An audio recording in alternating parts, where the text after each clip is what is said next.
another installment of CalBorne's Classic Catch-Ups. I am Dan Calvasi and extremely excited to be here today on our special edition. Ozzy, how you feeling?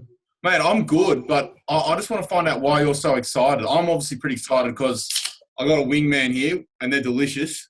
Greatest lager in all the land. Correct. Shout out to our major sponsors, Wingman. This is not a Heineken. It is a Wingman that I've poured in, rather, and it's delicious. Anyway, we welcome Jack and Jemima. How are you guys? Well, thank you, mate. G'day, Ozzy. G'day, Mad Dog. G'day, Jemima. How's it Good going? to have you on, guys. Thanks for coming on. I'm just going to hit you with the first question. How long have you two been dating? Oh, Carla, mate, they're brother and sister. Oh, okay. Well, anyway. So I think I'll ask the first question then. Look, Carla. Jemima, why don't we start with you, okay? I want a bit of an insight into the McCalman household and specifically, what was your progression from a young age and how did you get involved into the game of rugby? What did that look like for you? I'll throw to you after, Mad Dog.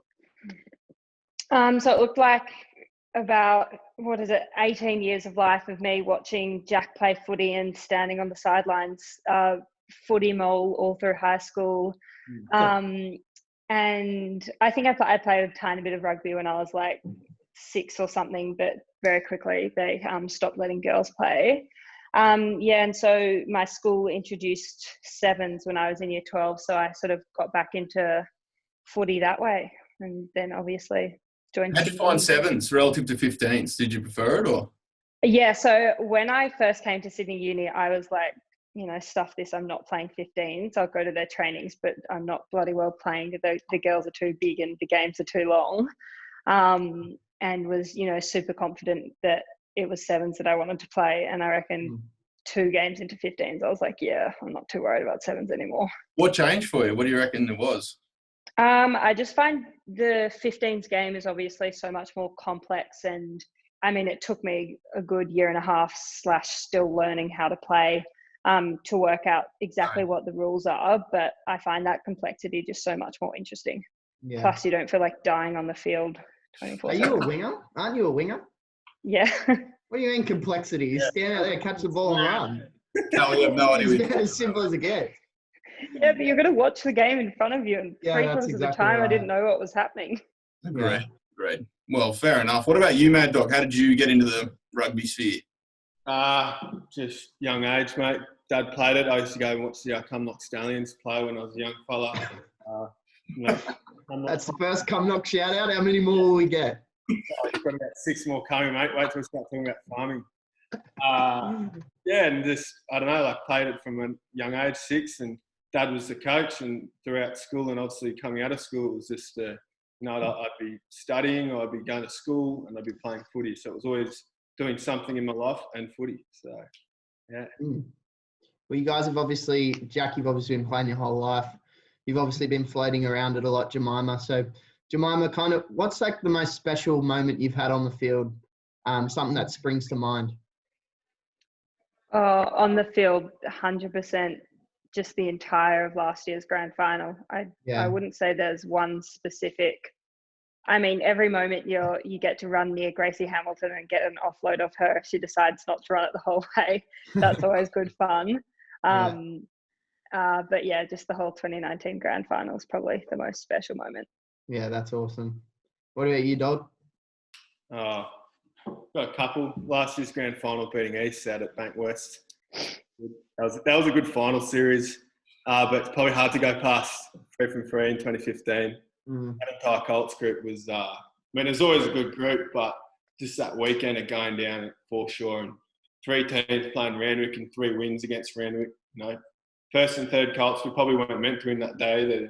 Second Colts was the only team picked to win, but to go down there, do a number on them in all 3 grades, and the celebrations that followed down at Caddo's place, that was just a really special moment at the club, at least. Isn't it?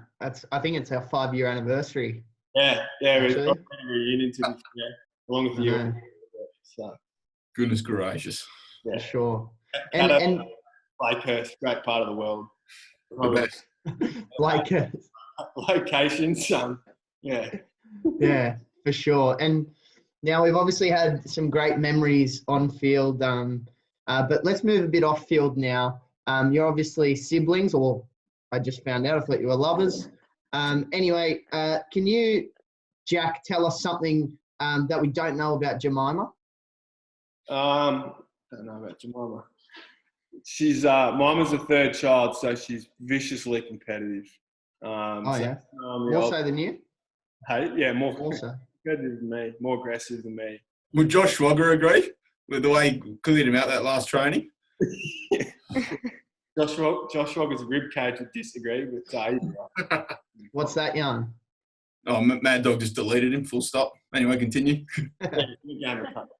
Sorry, Schwab. And Jemima, what's something about Jack we don't know?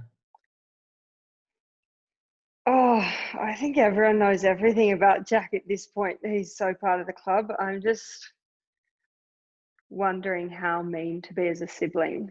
Oh, No. I'll go gentle. Jack obviously. No. All right. All right.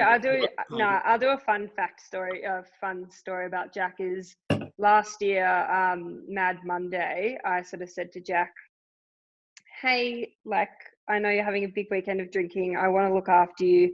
Ring me if you need a lift home or if you get in a spot of trouble. Like, I'll come pick you up.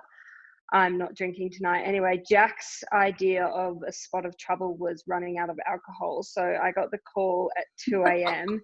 saying, "I need you to go through our entire household and get any alcohol you can find and drive it to me." Jemima brings. Yeah. To which I did. It was at 2 a.m. Water's house. The guy thought I got on the phone to Mima and rang her up, and she was over in 10 minutes with. That's good. Over from my other sister's 21st. So. Or the other good thing, half the people probably know this about Jack, is his love of farming simulator games. He's recently downloaded one on his Xbox. So despite the fact that Dad is actually out here in Cumnock, second mention, sowing into the nighttime at the moment. Jack's back in Petersham on his farming simulator. He literally sits on the header and harvests in the middle of the night. That's good. How does it go, man? Tell me he's got like the big AI goggles and stuff. That'd be pretty funny. Oh yeah, he's got the microphone to talk to everyone. Yeah. Oh well, he needs his farming fix. It's good. I actually get on there with Brad Wilkin and we play games together. We do a bit of farming together, keep in contact. That's cool, man. That's good. Look, Mad Dog, So cool. I've done some research actually, and I've talked to a few of your compatriots, a few of your teammates, and I've noticed a common thread. And they've seen that you, when you play, obviously you're a dynamic, fantastic player, one of the best in the club, but every time you come into any form of contact, it's a big hoots, like this sort of thing. And then I've seen there's also Rory Sutter. He's a big at the side of the scrum with a win the hit. And then there's also Chuck with his, referee targeted yarns, etc. Then there's Batho, how many halfbacks, etc. But my question to you, right?